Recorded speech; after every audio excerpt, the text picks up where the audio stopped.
Vatimpana etni Pasteure BARBIER Christina.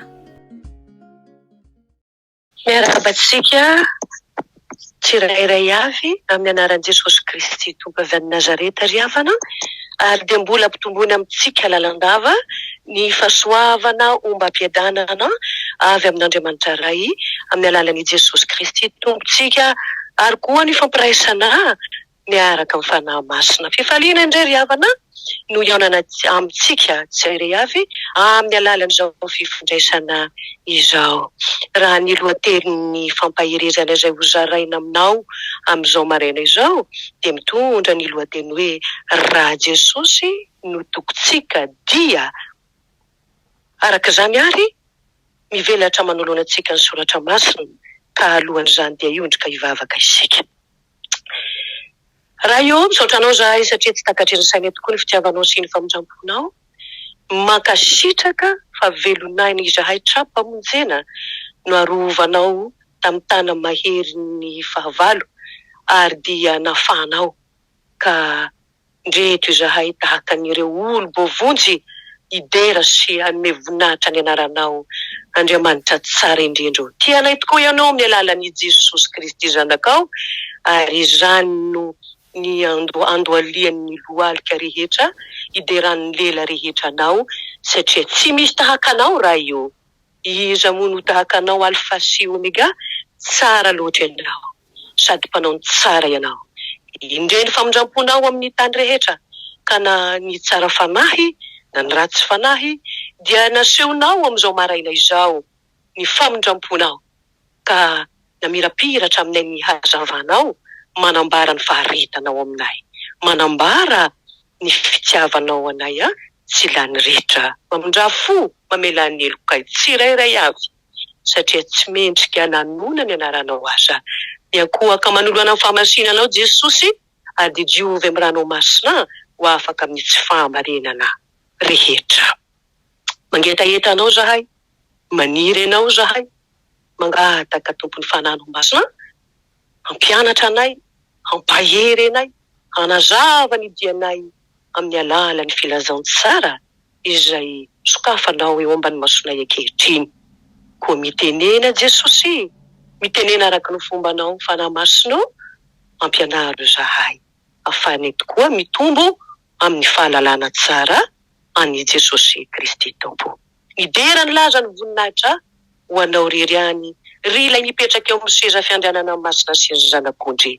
Anao efa hatramin'ny taloha izany, mbola ho anao ankehitriny, ary ho anao mandrakizay. Aleluia, amen. Raha Jesosy ny tokintsika dia. Ho jerevantsika ary ny soratra masina, salamo, salamo natao Davida, salamo fahafito amby roapolo, salamo fahafito amby roapolo andininy voalohany ka hatramin'ny fahaenina. Fakena zany amin'ny anaran'i Jesosy.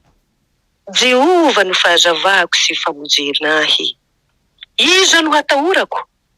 Jehova no fiarovana mafy ho an'ny aiko, iza no angovitako? Raha manantona ahy hihinana ny nofoko ny ratsy fanahy, izay fahavaloko sy rafilaiko, dia izy ihany no tafitoena kalavo. Na dia misy atokony mitoby hiady amiko aza, tsy atahotra ny foko. Na dia misy ady miatramiko aza, dia atoky ihany aho.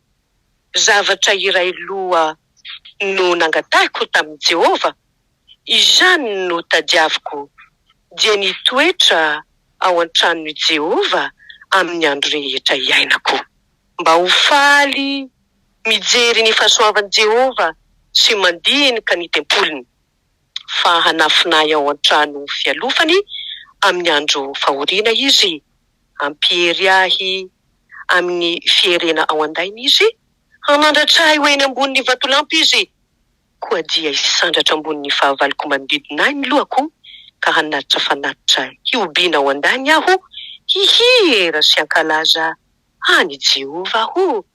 Amen. Raha Jesosy no tokintsika dia. Izao teboka roa izao hoentintsika hampahirezana antsika tsirairay avy. Voalohany, Raha Jesosy no tokintsika dia say manambara ny fanekempinoana aho. Raha Jesosy ny tokintsika dia tsy matahotra fahavalo aho. Boky ny Salamo. Ny Salamo dia manambara hira ny raina ary arahina zava-maneno.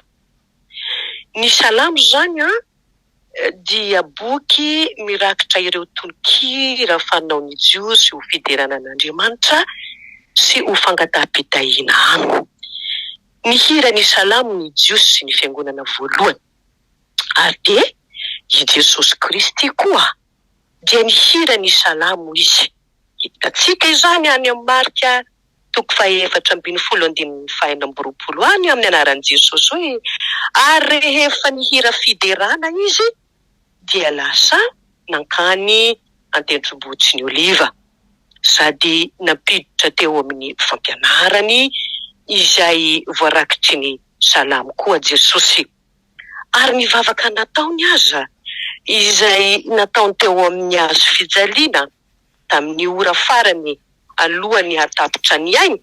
Hitatsika izany ao amin'ny Salamo 2:20 amin'ny anaran'i Jesosy manao hoe Andriamanitro, Andriamanitro, nahoana no dia mahafoy ahy ianao? Lavitra ny famonjenay ny tenin'ny fitarainako. Zany Salamo nataon'ny Davida izany dia hitatsika koa zany izay vavaka nataon'i Jesosy izay any amin'ny marika 5:4-3. Izay ny fanazavana kely momba n'ity Salamo ity. Ka araka ny voalaza teo hoe anisan'ny fangataham-pitahiana koa ny Salamo ary tahaka an'izany no hitatsika sy henitsika eto. Hoy ny fanamarinana voalohany teo mantsy hoe say manambara ny fanekempinoana Raha Jesosy no tokintsika. Ny mpanao Salamo zany dia say nanambara eto ampahabe maso ny fanekempinoana. Noho ny fatokian'ny mpanao Salamo an'Andriamanitra dia say nanao fanekempinoana tokoa izy ka nambarany fa araka ny 1:1 izay hentsika teo hoe Jehova ozy no fahazavako sy famonjenay, fiarovana mahafoany aiko. Ny fahazavana mantsy dia anehoana fa raha mandeha ao amin'ny mazava ny olona iray dia ahita ny lalana izy. Ary dia zany koa ao amin'ny Andriamanitra, ao amin'ny Jesosy irery ihany no ahitantsika ny lalana masina. No amarin'i Jesosy raha teo zany any amin'ny filazantsarany Jaona 5:20. Hoy izy Jesosy mantsy hoe izao no fahazavany izao tontolo izao. Ao aminy zany no mahatsara ny olona ary ny hazavana dia fatatsika tsara fa mandroaka ny aizina izany ka mampiariary ireo fahavalo miafina. Angamba i Davida tamin'io andro io mety fatatsika tsara moa fa mpiandrondry i Davida. Ary mampiandrondry azy mety miandrondry tany amin'ny alina maizina izy. Anatin'ny alina zany mantsy dia matetika misy biby dia toy ny ribera, ireo liona. Ary mety nampatahotra ny Davida izany manofo azy kanefa kosa raha ny banjina ilay fahazavana avy amin'Andriamanitra izy dia say ary izy nanao fanekempinoana hoe Jehova no fahazavako sy famonjenay. Ho anao koa izay mihaino izao filazantsara izao, mety mitoetra ao anatin'ny aizina angamba ianao. Mety misy aizina ihany koa angamba mampatahotra anao amin'ny endriky ny maro samihafa rehetra satria ny tenin'Andriamanitra mantsy dia milaza amintsika hoe any aparany any ane isy andro mahaory. Ny famonjena kosa dia tena asan'Andriamanitra izany. Ary tsapa ny mpanao Salamo fa tsy vao izao no nandalo sedra izy. Jesosy Kristy irery ihany no any mpamonjy antsika satria efa nanafaka antsika izy ry havana tao amin'ny aizina ho amin'ny mazava mahagaga koa. Aza manahy anatiny mety toerana misy ianao amin'izao fotoana izao, mety ahatonga tahotra, ahatonga ahiahy, ahatonga tebiteby lehibe, mety ho aretina izany, mety ho fanenjehana izany amin'ny mampanompon'Andriamanitra anao, mety ho ady amin'ny fiainana izany. Etsetra, betsaka dia betsaka ny zavatra mety ampisentotsika amin'izao tany izao.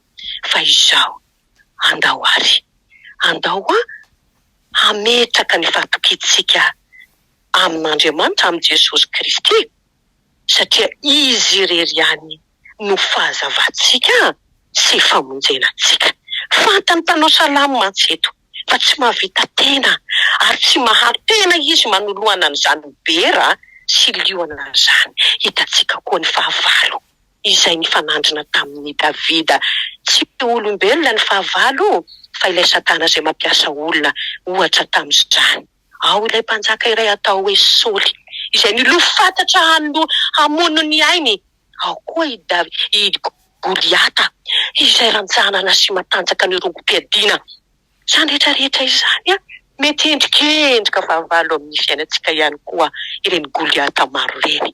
Fa i Davida ry havako tamin'ny fatokiana tanteraka no nametrahany adiny ny fiainany teo anatrehan'Andriamanitra, ary dia satroka izy mijoro nanambara ny fanekempinoana nananany amin'ny Jesosy Kristy Tompo. Ny fanontaniana ry havako mipetraka amiko sy aminao mihaino ny filazantsara ankehitriny hoe amin'iza na amin'inona no hametrahanao ny fatokisanao? Zao ry havana, nangamba mety hoe manana hery sy tanjaka ianao, angamba mety hoe manana vola sy aman-karena ianao, reny rehetrarehetra reny mety azo tokiana. Fa izao ny tenin'Andriamanitra dia milaza fa ireny dia feno arifesina manimba. Fa zao ny fatokintsika maharitra dia ao amin'ny Jesosy Kristy irery ihany. Andriamanitra dia tsy miova, omaly sy anio ary mandraka izay ka tahaka ny arovany an'i Davida. Raha matoky azy koa antsika dia ho zany koa no ataony ampanaradia azy, satria izy nampanantena antsika fa fitiavana mandraka izay ozy no nitiavany antsika. Fahamarinana faharoa, tsy matahotra fahavalo ny mpanao salamo eto. Raha manao an'Andriamanitra ho tokony ny mpanao salamo dia ambarany fa zao nolazainy teo tamin'ny andinin'ny faharoa sy fahatelo hoe raha manantona ahy hihinana ny nofoko ny ratsy fanahy, dia izy ihany no tafitoina. Na dia misy antokony mitoby ady amiko aza, tsy atahotra ny foko. Zany hoe latsaka tao anaty ady mamay ny mpanao salamo. Mafy tokoa ny zavatra izay nandro azy satria niatra tamin'ny ainy mihitsy ny tafiky ny fahavalo. Ary dia izao dia tsy nanana toerana handosirana izy araka an'izao tarainany izao fa niandry an'Andriamanitra. Ka noho ny tanjaky ny finoana tao aminy dia mitoetra ho mahatoky hatrany izy, manantena fa eo Andriamanitra hanafaka azy amin'ny fahavalony. Ho anao koa, angamba mety tena efa tsy ahitanao hevitra intsony ny karazana fahavalo na koa fahoriana izay mianjady amin'ny fiainanao. Fianarana ho antsika ny fihetsika nataon'ny mpanao salamo, satria tao anatin'ny ady sarotra dia Andriamanitra no natenainy hamonjy azy. Matetika koa nefa nisika raha tsy hiara-pahoriana vao mitodika amin'Andriamanitra. Zany hoe isika izany tsy voatery hoe hisy ady sy fahoriana tahaka an'izao ihany vao hipenimpenina. Fa i Davida tamin'ny fiainany manontolo dia napetrany teo anapelan-tanan'Andriamanitra izany fiainana izany. Ary izany koa no tiany Jesosy Kristy Tompo avy any Nazareta araiko sy arainao. Ka amin'izany fametrahana fatokiana izany dia zao tokony tsy atahotra isika ny olona iray izay manana fatokiana dia zao tokony tsy hanana ahy izany. Mety miady-saina ianao amin'ny asanao io, mety mitady promotion anao ka mety misy mamingapingana anao ao am-piasanao, mety tongotra mafy amin'ny ara-panahy ianao ka nefa mety misy mpiara-miangona aminao angamba ataon'ilay ratsy hanozongozona ny finoanao, hampizongozona ny fiangonana izay hipetrahanao, hitandremanao, na koa hoe fiangonana izay ametrahan'Andriamanitra anao. Zao ry hafana, Andriamanitra dia mahita izy, tsy mijery ambony fa mijery ambany, mitsinjo ny mpanompony izy, ary dia ny teny tokoa ne milaza hoe ny mpanompo izay nofidiko tsy mba ho ariko. Ho atoky ho atsika ny tenin'Andriamanitra androany amin'izao mpanao salamo izao, indrindra itsika izay mpanaradian'i Jesosy Kristy, indrindra itsika izay kristiana, mety maniry firy miady lalovanao io, amin'ny tokantranonao io, ao amin'io zanakao io, tsy mety miova fo, ao amin'ny vadinao ao, matetika ny manodidina antsika no ampiasain'ilay ratsy hampizongozona ny finoantsika kanefa zao no teneniko aminao amin'ny anaran'i Jesosy avy any Nazareta, mahereza ary mahatanja, aza matahotra na mivadi-po, fa mahatoky ny tenin'ny Tompo milaza hoe hidro amin'ny momba anareo mandrakariva, ambara-pahatonga ny fataberan'izao tontolo izao. Aza matahotra azy akory, aza mangovotra akory, manoloana ny fanatsiana, manoloana ny zavatra maro rehetra izay miseho amin'ny fiainanao. Fa izao Jesosy ilay maty ho anao, nilaza teo amin'ny azo fijaliana hoe vita, totosa, inona izany, na nasitranany an'io aretinao io, na mahany an'io problemanao io, ary niarovana anao amin'io tanany fahavalo io, efa vitan'i Jesosy enge izany. Fa izao taiza ry ireo fahavalo izay nanombo an'i Jesosy, taiza moa tsy mila ny aiko va izy raha nitsangana tamin'ny maty Jesosy Kristy Tompo avy any Nazareta?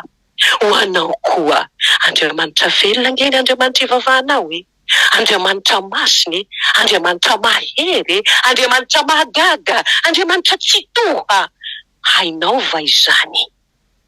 Fikiro, banjino mafy Jesosy, ilay eo amin'ny tany mibokovoko dia ho hitanao fa ho rava manoloana anao ny etraketraky ny fahavalo, mipetra ao amin'ny Jesosy miady, kanefa izao kosa ny tenin'ny Tompo, izao no miady ho anareo. Fa ianareo kosa hozy ny Tompo anina, angina, izao no miady ho anareo fa anareo kosa angina. Rehefa malala ao amin'ny Tompo, raha Jesosy ny tokontsika dia ho say manambara ny fanekemponao itsika. Raha Jesosy ny tokontsika dia tsy atahotra fahavalo isika. Azy irery ny voninahitra, atsika tsirairay avy ny fifaliana no fahatokiana Jesosy, fa izy tokoa dia tia ny sakaizany, ary tena tia tokoa izy. Azy irery ny voninahitra. Aleluia, amen. Ivavaka isika ry havako, saotranao dia misaotranao. Jesosy Tompo avy any Nazareta, ilay fahazavan'izao tontolo izao monira, misaotranao satria tsy namela anay irery ianao anatin'ny ady maro samy hafa rehetra izay sedrainay amin'izao fiainana mandalo izao. Tianay tokoa ianao amin'ny fitiavana tsy mety levona, mamonjy anay ianao, manafaka anay ianao amin'ny tanany fahavalo Andriamanitra. Endre ny fitiavanao, fa iza moa zahay no ahino fantatra, mpanota tsy mendrika akory, kanefa sakaizanao. Tsy natsonao hoe mpanompo, fa natsonao hoe sakaiza. Akaiky ny fonao zany Jesosy, ary izany isaoranay ankehitriny, ny anaranao masina fa tsy mendrika akory aza handray an'izao fahasoavana lehibe amin'ny alalan'ny filazantsara zao zahay. Satria Tompo, ao ny tahotra, mety ao ny fimonomonomana, mety ao ny fahatezerana, mety ao Jesosy zavatra mety maro samihafa rehetra mampalahelo anao manoloana ny ady rehetra izay sedranay. Anio ianao,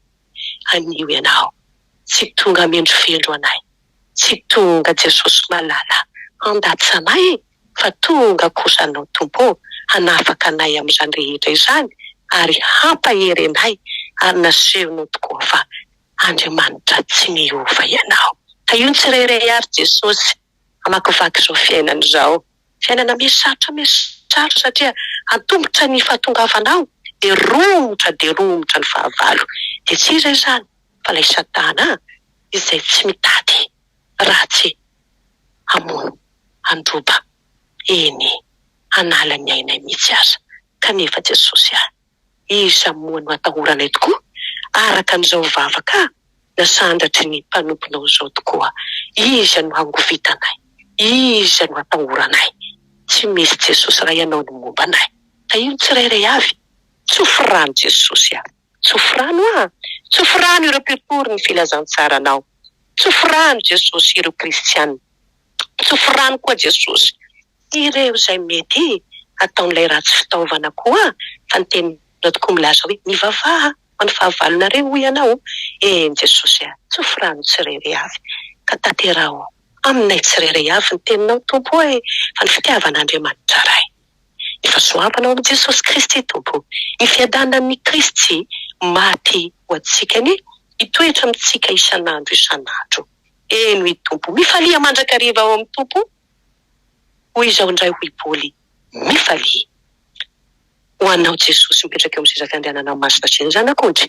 Ho anao ny saotra, ho anao ny dera, ho anao ny voninahitra, ny hery, ny fahefana, mandraka izay, ho anay tsirairay avy. Ny fahatokinanao, ho anay tsirairay avy Tompo. Ny fijoroana hatramin'ny farany, fa izay mahatratra amin'ny farany tokoa no vonjena. Haleloia. Amen.